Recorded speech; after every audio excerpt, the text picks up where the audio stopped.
Good afternoon, everyone. Second Chronicles 28. Ahaz, Ahaz rules in Judah.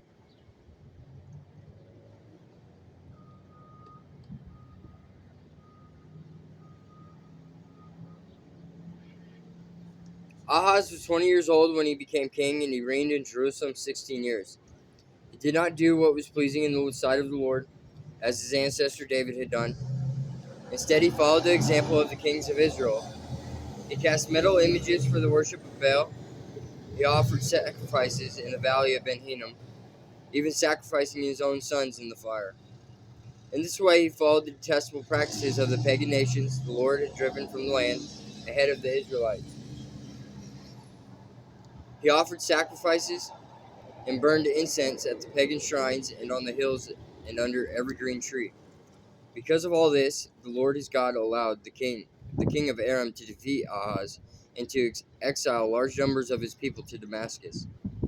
The armies of the king of Israel also defeated Ahaz and inflicted many casualties on his army. In a single day, Pekah, son of Remaliah, Israel's king, killed 120,000 of Judah's troops, all of them experienced warriors, because they had abandoned the Lord, the God of their ancestors. Then Zechri, a warrior from Ephraim, killed Maaseiah, the king's son, Azrikam, the king's palace commander, and Elkanah, the king's second in command. The armies of Israel captured 200,000 women and children from Judah and seized tremendous amounts of plunder, which they took back to Samaria. But a prophet of the Lord named Obed was there in Samaria when the army of Israel returned home. He went out to meet them and said, "The Lord, the God of your ancestors, was angry with Judah and let you defeat them. But you have gone too far, killing them without mercy, and all heaven is disturbed.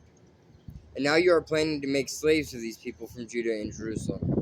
What about your own sons? What about your own sins against your Lord, your God? Listen to me and return these prisoners you have taken, for they are your own relatives. Watch out, because now the Lord's fierce anger has been turned against you." Then some of the leaders of Israel, Azariah son of Jehohanan, Berechiah son of Mishlemoth, Jehizekiah son of Shallum, and Amasa son of Hadlai, agreed with this and confronted the men returning from battle. "We must not bring the prisoners here," they declared. "We cannot afford to add to our sins and guilt. Our guilt is already great, and the Lord's fierce anger is already turned against Israel." So the warriors released the prisoners and handed over the plunder in the sight of the leaders and all the people. Then the four men, just mentioned by name, came forward and distributed clothes from the plunder to the prisoners who were naked. They provided clothing and sandals to wear, gave them enough food and drink, and dressed their wounds with olive oil. They put those who were weak on donkeys and took all the prisoners back to their own people in Jericho, the city of palms. Then they returned to Samaria. Ahaz closes the temple. At that time, King Ahaz of Judah asked the king of Assyria for help. The armies of Edom had again invaded Judah and taken captives, and the Philistines had raided towns located in the foothills of Judah and in the Negev of Judah.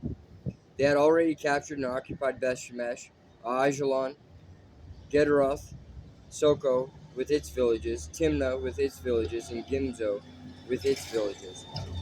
The Lord was humbling Judah because King Ahaz of Judah, for he had encouraged his people to sin and had been utterly unfaithful to the Lord. So when King Tiglath-Pileser of Assyria arrived, he attacked Ahaz instead of helping him. Ahaz took valuable items from the Lord's temple, the royal palace, and from the homes of his officials, and gave them to the king of Assyria as tribute.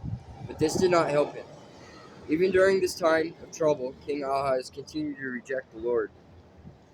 He offered sacrifices to the gods of Damascus who had defeated him, for he said, "Since these gods helped the kings of Aram, they will help me too if I sacrifice to them.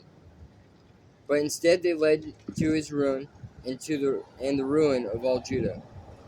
The king took the various articles from the temple of God and broke them into pieces. He shut the doors of the Lord's temple so that no one could worship there. He set up altars to pagan gods in every corner of Jerusalem. He made pagan shrines in all the towns of Judah for offering sacrifices to other gods. In this way he aroused the anger of the Lord, the God of his ancestors.